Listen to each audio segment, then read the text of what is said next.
৭১ আমি দাবি করছি ৭১-এ যারা মানবতা বিরোধী অপরাধ করেছে, যারা বাংলাদেশের স্বাধীনতা বিরোধিতা করেছে, তাদের বিচার হওয়া উচিত।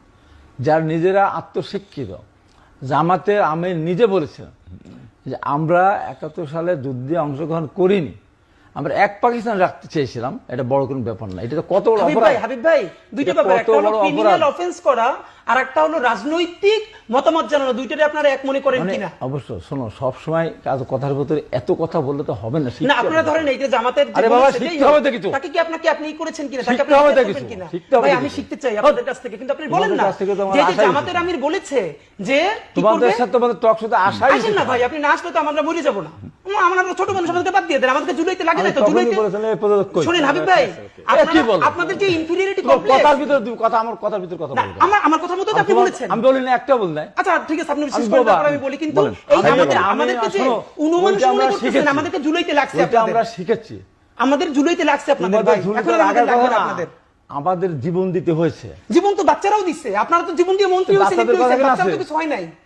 জীবন তো সাপ্লাই দিছে, পিলকানা দিছে, সেগুলো জীবন মনে হয় না আপনাদের কাছে। এইটাই দুঃখ আমাদের। এগুলি তাহলে আপনি বলেন, আপনার 47 কে কেন রাখলেন না? আপনার প্রতিবাদ কেন জানান না? জামাত কেন প্রতিবাদ জানায় না? এখানে আবার তো কথা বলছো 90 এর মতো আবার 90, হ্যাঁ 47 আপনারা 90 একটা ব্যাপার, 90 একটা ব্যাপার। সাপ্লাই একটা ব্যাপার না ভাই, এটা বলেন। সাপ্লাই অস্বীকার করছে, তাহলে সেটা ঘোষণাপত্রে নাই কেন? অস্বীকার জামাত করেনি, কেন সেটা আমি অস্বীকার করিনি। আমার তোমার ৭১-এর কথা বলে তোমার লাগলো কেন? তাহলে কার লাগলো? তোমার আমি কখন লাগাইলাম? এই যে লাগলে আমি বলেছি আমি আপনারা বললাম যে ক্রিমিনাল ৭১ সালে মানবতা বিরোধী অপরাধ যারা করেছে, হ্যাঁ, যারা এখনো দেশের স্বাধীনতাকে স্বীকার করে না, যারা এখনো সবার সিরিজ হতে যায় না। ভাই বাংলাদেশে কি এমন কোন দল এখন আছে যারা ৭১-এর স্বাধীনতা চায় না বা সেটির বিপক্ষে আছে? স্বীকার করে না। তাহলে জামাতকে আপনারা ধরেন না কেন? তার পাশে দাঁড়ান কেন আপনারা? সেটাই তো বলতেছি। মির্জা ফখরুল ইসলাম আলমগীর সাহেব দাঁড়াইছে, তার পাশে আমাদের সেক্রেটারি দাঁড়াইছে, উনি কেন বলেন দাঁড়াতে পারে? পরিস্থিতির পরিপ্রেক্ষিতে দাঁড়াতে পারে। আপনারা বলবেন, আপনারা আমার কথাই বলবো না। আপনি বলবেন যে না দাঁড়াবো না, আমার কথা এই জামাতের সাথে আমরা দাঁড়াবো না। বিএনপি কেন দাঁড়াবো? সেই জামাতের সাথে তো বিএনপিরও জোট ছিল। সেই জামাতের সাথে বিএনপি কেন জোট করছে? হ্যাঁ, এদের উত্তর আছে তো। জি, মানে আপনাদের পক্ষে সব উত্তর আছে, আমরা বলে বলি এগুলো সেটা সব সমস্যা। বাচ্চা ছেলেদের সাথে আমাদের আনেন কেন ভাই? কে বলো তুমি? আমি এই দেশে শোনো, জেল থেকে মুক্ত পেয়েছে না, অবশ্যই না, অবশ্যই না, এই বাচ্চারা অবশ্যই না, জেল থেকে মুক্ত করছে, অবশ্যই না, এই বাচ্চারা বেগম জিয়াকে সবথেকে সম্মানের সাথে করছে এই বাচ্চারা। আপনারা পারেন নাই? অবশ্যই না পারলেন না, সেটা আপনারা দেখেন, জনগণের ভোট আপনাদেরকে কি দেয় দেখেন। যদি একটু সুষ্ঠু নির্বাচন হয়, অবশ্যই আমরা মুক্ত হতাম। কবে হইছে? মির্জা আব্বাস ভাই বলতে এক মাস পরে করছেন, ঈদের পরে আন্দোলন তো 10 বছর ধরে আপনারা করতেছেন। ওইসব কথা বলতে না, কত লোকের জীবন গেছে আমাদের একদিন তারা।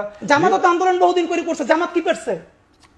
আরে কথার ভিতর কথা আমরা এখানে আন্দোলন সংগ্রাম করে মানুষ দেশের অর্থনৈতিক অবস্থা, দ্রব্যমূল্যের ঊর্ধ্বগতি, গুম খুনের পরিপ্রেক্ষিতে ভোট দিতে পারে না, একটা মানুষের মধ্যে একটা আকাঙ্ক্ষা জন্মেছিল। তার পরিপ্রেক্ষিতে যখন বৈষম্য বিরোধী আন্দোলন শুরু হয়েছে, সত্য কথা বলতে আমরা তো আমাদের ছেলেরা, ছাত্ররা আমাদের পরীক্ষা দিতে পারে না, আমরা মেরেছে। তারপর আমাদের ছেলে তো অন্য কোনো সংগঠন লুকায় নাই। আমাদের বিরতি সময় হয়েছে, আমরা